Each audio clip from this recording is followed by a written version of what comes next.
What is going on, everybody? Today we're working on my 2013 Ford F350. I had the drive shaft bearing go out for the center of it for the two-piece. So today we're going to be replacing that. Right here I got the part number. I'm using a spicer joint. You can screenshot if you want to. Well, let's get under there and check it out. Alright, so we are under the truck, and right here is my drive shaft bushing. You got the transfer case and the drive shaft. It goes back to two-piece here and then goes back into the axle. So right here is a slip joint, and then you can tell this one's really bad. It kind of wore out, but this is not good. And then you can see up in here as well, there's supposed to be a nice bearing in there.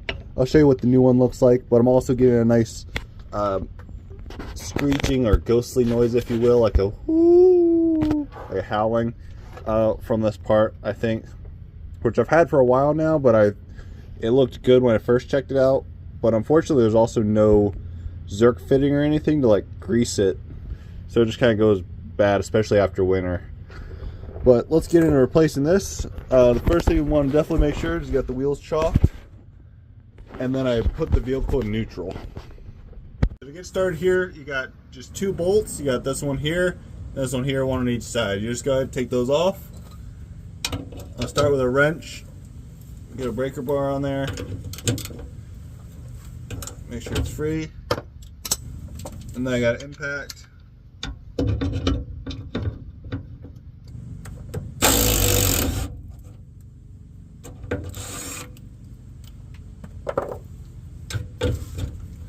Make sure you're holding up the drive shaft for that second one so don't fall on your face.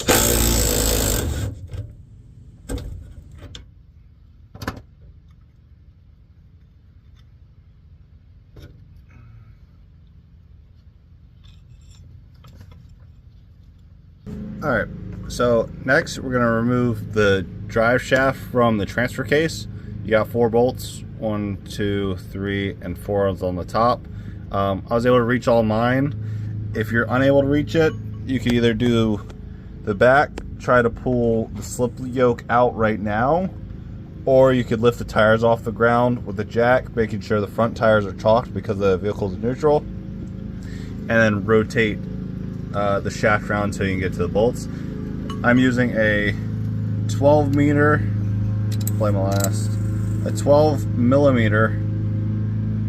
12-point socket for each of these, and then this guy doesn't fit, so then I use a slim wrench to get it out the rest of the way after I break it free, because I'm using a pipe and a wrench to break that free. Alright, and then I got all the bolts loosened up on the top part of the drive shaft in the transfer case. Besides the last one, I got it loose now. And then now I'm going to go ahead and just break free this rubber boot here. So there's a little tab on the top you can bend upward, and then you can take the tab and just bend that up slowly.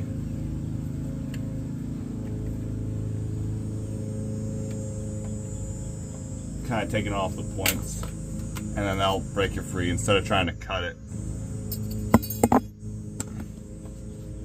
From there,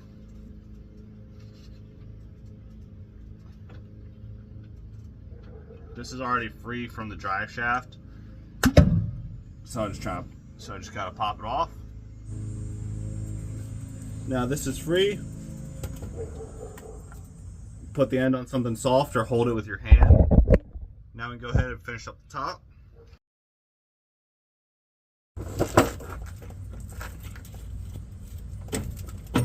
Then you can just hit it a little bit and it'll pop right off.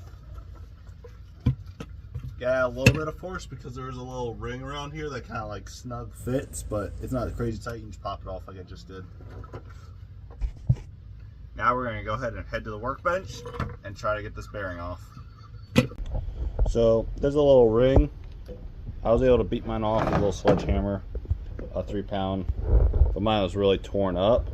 The other option you have for this is to just cut it off, or you can leave it on depending on how good it is. But right here's the bearing, and then right here's the sleeve, so we got to pop this off. So I'm either going to use my press or figure out a puller for it. Right here I'm handling the collar off. Easier access to the bearing.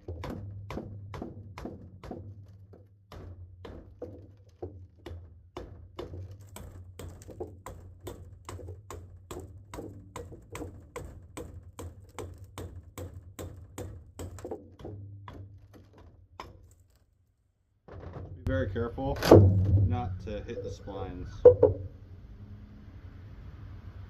Alright, so I'm going to do this what's called the easy way. So right here's the bearing, you see it's all worn down. Right here's the shaft, so you got to be really careful not to hit this or the splines. I'm going to use the angle grinder with a cutoff wheel. This is the diamond plate one. I'm just going to slowly take this away, and then I'll get a chisel and break it with a hammer and it'll pop right off.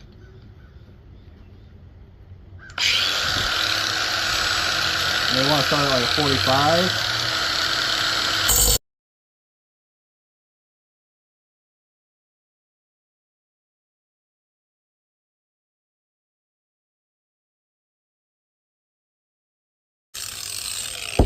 Before I keep cutting deeper. So chisel and 3-pound hammer, just stick it in your rack there.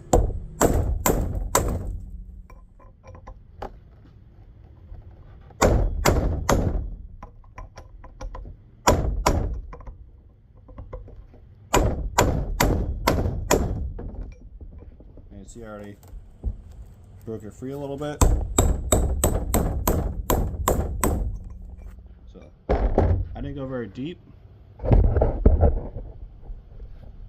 and I just cracked it using the chisel end, which you can get these at Harbor Freight pretty cheap, probably like 13 bucks. The only thing you gotta really be careful is getting close to that shaft. I don't know if you see that or not, but I'm really close.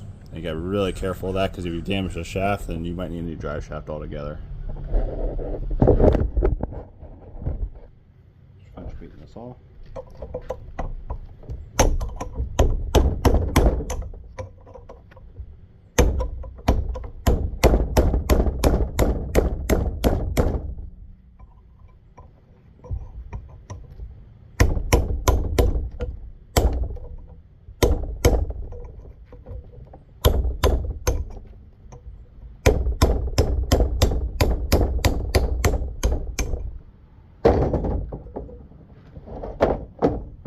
It's a little bit easier than doing the dry shaft or the bearing puller method.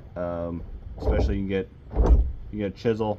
Pretty much any hammer would do. If you had a smaller normal claw hammer, you could just bang away and you'll get through it. And then just 13 bucks and an angle grinder, $13 at Harbor Freight, that'll work for you. It'll get the job done, and you don't need a press or any special tools like that. Now we're going to go ahead and install the new bearing. Alright, so now we're going to be installing a new spicer part. The way this goes is you got all the words on one side. I don't know if you can see that. On the one side, and no words on the other side as well. One side looks like this, with like the nice ring to it, and the other side's kind of bushed out.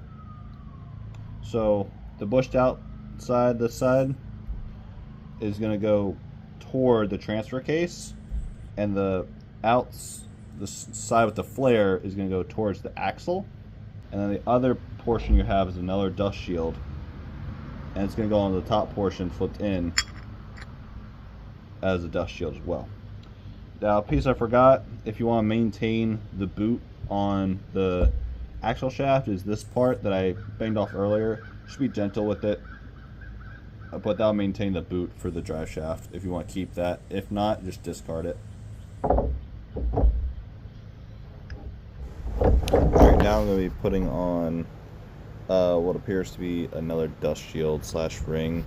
However, this does not go on first, so do not do this. You'll see it later in the video, me telling you not to. I had to take it back apart. Alright, so it took me a while. I tried to press. I kind of crushed the bearing dust shield housing of the metal aluminum on the press, so I decided not to do that anymore. A way you could do it is if you had a pole, a steel pole that fit inside the ring, but I don't have one of those. So what I've come up with, which works pretty well, is just a punch, and then I put a socket on the end of it just to lengthen it out so I can reach the, so I can hit it with a hammer.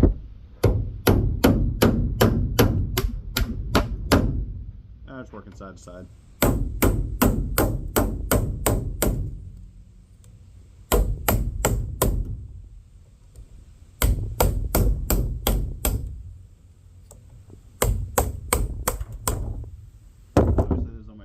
But I got the back of the dry shaft just pinched against the bed, that way it can't go back any further.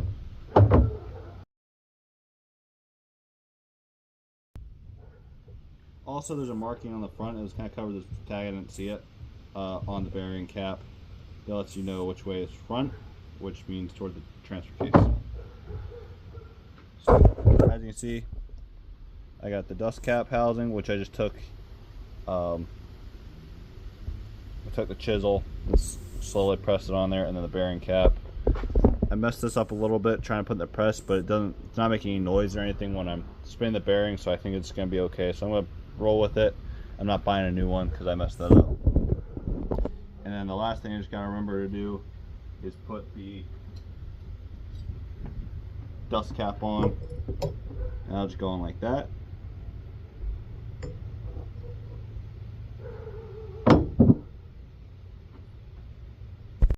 Alright, so I messed up the collar that it had in front here. Not supposed to go on first, so I went ahead, I removed this whole bearing and everything, took it out, and then restarted. So I got this, I put the dust shield on facing inward, and then the cap I just put back on because I want the boot.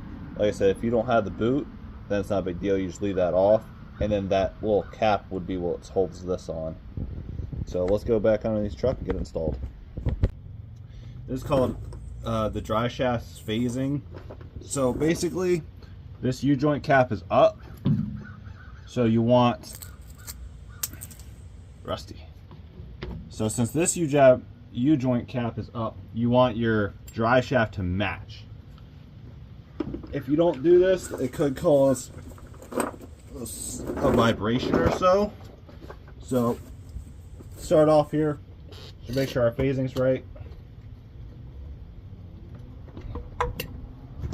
and then insert the shaft. So slowly hit it together with a hammer. Something important to keep in mind is the way this is facing. So the boot part, this needs to be in phase with this U-joint here. So you got the coupling here, and then you're phasing here. So this U-joint's up, so I want this one to be up as well. I originally put it in, and then it was just like a tooth off, so I had to move it back the other way. You want to make sure to do this, or else it'll cause vibration in the dry shaft, and nobody wants that. So now we're just going to go ahead and get the front bolted up, and then work on bolting this up. Alright, so as you can see here, I'm just hitting it with a hammer. That's just to seat it in a little bit more. And then I'm holding up here with my knee as support while I bolt it into the flange there. I'm just putting 2 bolts in, kind of just to support the shaft.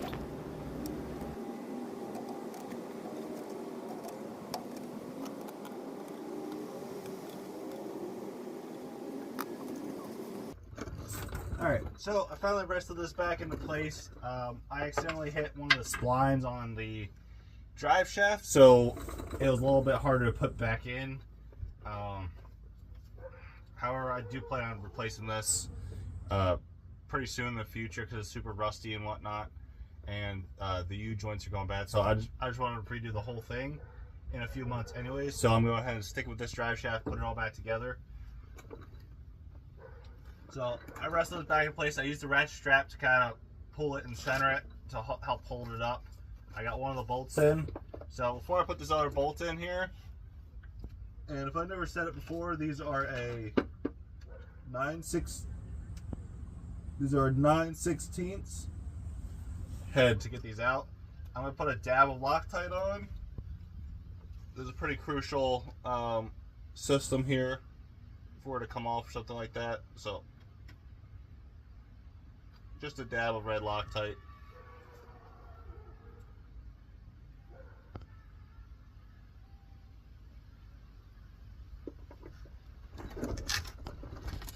Just make sure it don't come off. And I'll back up with our other bolt.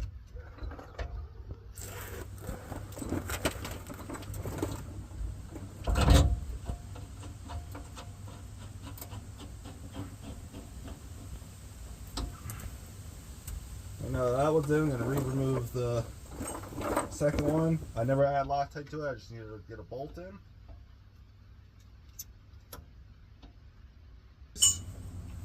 Go ahead and do some ugga nuggas.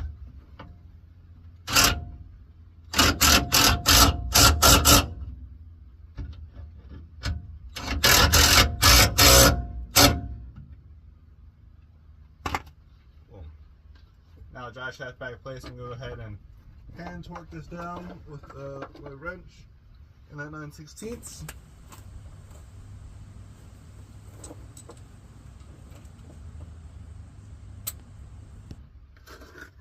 You gotta be careful if you're using the impact. You don't want to strip it out because you went too tight.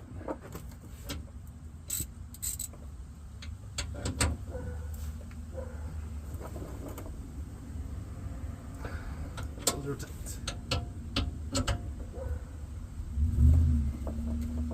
We'll put a little pull in just to get a little torque to it. As always, I recommend you follow your manufacturer's torque specs for this.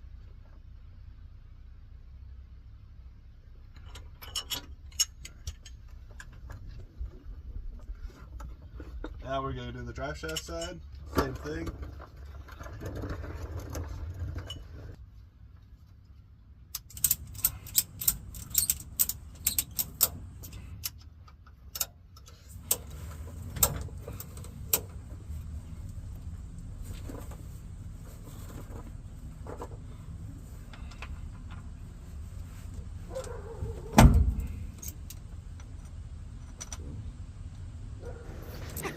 Alright, so now I'm finished up bolting this in. I'm just putting red Loctite on each of those bolts. I'll put this one in, tighten it up, and then I'll be taking off the other one that's nice and loose, putting Loctite on it, and then I'll be going in a crisscross pattern, kind of if you're doing lug nuts.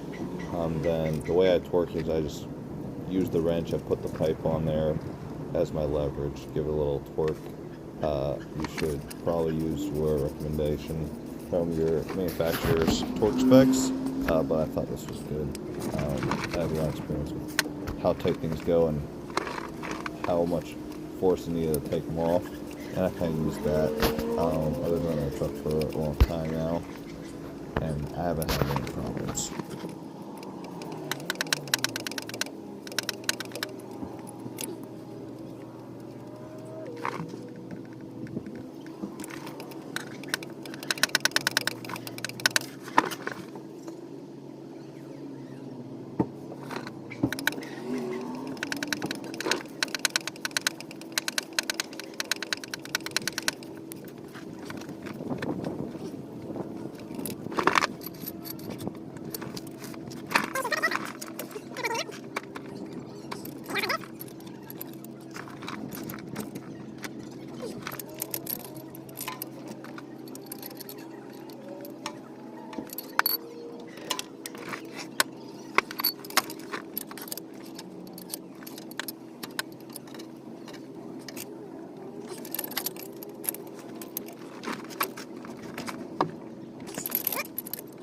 Alright, so hope everyone liked the video. Please subscribe and check out and wait for more. I got more stuff to do to this truck, and if you have any questions about what I did today here for this drive shaft, just let me know in the comments. I'll try to answer them. Hope you enjoyed the video. See you next time.